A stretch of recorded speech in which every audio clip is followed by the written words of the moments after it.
After his father's passing, a man discovers an old leather briefcase left behind. Upon opening it, he finds $150,000 and a note instructing him to give the money to someone else. This turns out to be a bittersweet surprise. To unravel the mystery, Sam visits the address mentioned in the note and encounters a mother and son living in the apartment specified. Sam spies on the woman from outside, suspecting she might have been his father's mistress. The woman receives a distressing phone call, searches through newspapers downstairs, tears out an article about Sam's father's death, and then drives off to an unknown location. Sam follows her to a church where he finds a seat in the back row. During a support group meeting, the woman shares her story. She reveals on stage, holding the newspaper, that Sam's father passed away without receiving the recognition he deserved, leaving behind a wife and child. It turns out the woman is Sam's late father's daughter, whom he had never mentioned. After the meeting, Sam initiates a conversation without revealing his identity, marking their first interaction in years. Returning home, Sam opens the money bag and shares the story with his girlfriend, who believes his mother should know. However, Sam considers keeping the money a secret. His girlfriend is appalled by his attitude and decides to leave him. In a period of gloom, Sam follows his nephew to a music store where the boy attempts to steal a CD. Sam intervenes, advising against theft. The boy defiantly tells Sam to mind his own business, but Sam ends up paying for several CDs and takes his nephew home. Sam learns his sister works at a bar. Observing her forced smiles for customers and her relief when turning away, Sam smiles knowingly. After the bar closes, he approaches his sister, who, wary of his intentions, kicks off her boots to relax. As a single mother, she has no choice but to work there to make ends meet. Sam brings up their father to understand their relationship better. His sister, feeling abandoned by their father since childhood, is reluctant to discuss it further and leaves for her child after work. At home, Sam finds his nephew's backpack in the back seat with a book on overcoming anxiety and depression for children. Sam, who works at a sales company, faces potential legal issues due to a mistake.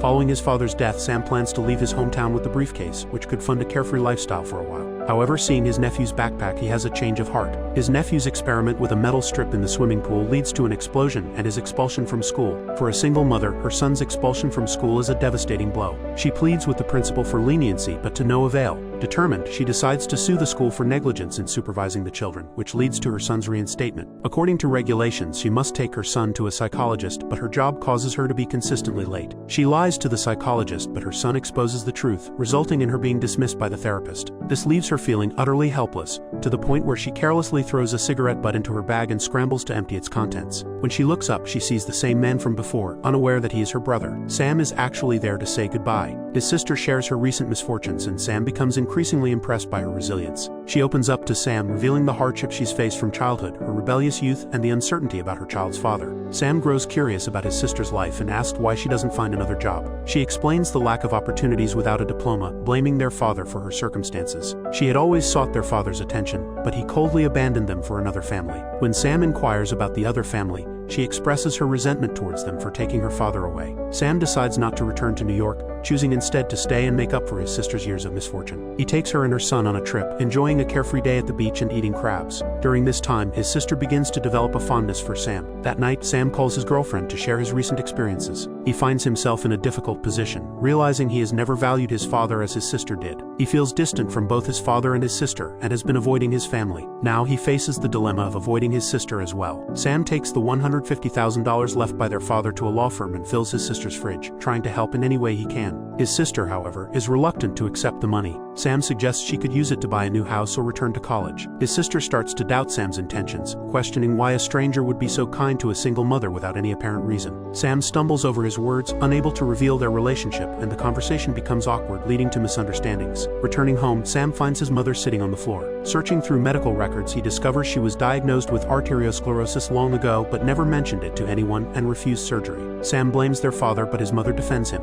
In frustration, Sam reveals he has a sister, shocking his mother, who claims to have known but insists their father only had one child. Sam persists in questioning his mother, who eventually tells him to leave the house and closes her bedroom door on him. Sam brings a pile of records for his nephew, signaling a final departure. His nephew asks him to stay longer, but Sam unexpectedly lashes out at him. A classmate disrespects his nephew, prompting an aggressive response after Sam's comments. The nephew retaliates by hitting the classmate with a book, leading to another call to his mother about his behavior. Sam is at the airport, ready to leave for his company, which is facing ongoing troubles. If he doesn't return soon, he could end up in jail. At that moment, his sister calls to tell him her son has broken a classmate's nose. With the plane already boarding, she hangs up in despair. Upon arriving at the school, she finds Sam already there, having resolved the situation. Following this incident, her son must transfer schools. Sam imparts 6 life lessons to his nephew, and his sister is completely won over by his genuine concern. However, Sam realizes the situation is getting complicated and reluctantly reveals the truth. His sister's world collapses and she sends him away without a word. Sam returns home to a warm welcome from his mother. His sister visits the law office, looks at the $150,000 in cash, but ultimately walks away. Sam calls his girlfriend to discuss his mother's surgery. On the day of the surgery, his girlfriend, who is a lawyer, appears to help him with his upcoming legal issues. Sam's mother reveals the truth about his sister. She had forced their father to choose between his families and he chose Sam's. The blame falls on their father, who hurt both families. He left Sam a videotape which reveals something compelling. Sam rushes to find his sister, only to discover she has moved out, leaving behind the $150,000 to pursue a college degree. Sam's nephew watches old videos and finds Sam's address in a phone book, leading to a reconciliation with Sam's mother. His sister is surprised to see Sam, suspecting her son's involvement. To her, Sam represents not only the loss of her father but also a betrayal of her feelings. Yet Sam argues that all families make mistakes and he has made many himself. Sam gives his sister the note from their father, which instructs him to take care of them. It reveals that their father always cared for his daughter but felt helpless to act. Sam shows her the videotape, which includes footage of their father taking him to the park after leaving her. The videotape shows that their father watched over her from a distance, and she and Sam played together during that time, unaware of each other's identity. Thanks for watching. Make sure you subscribe and turn on notifications so you can watch more videos like this.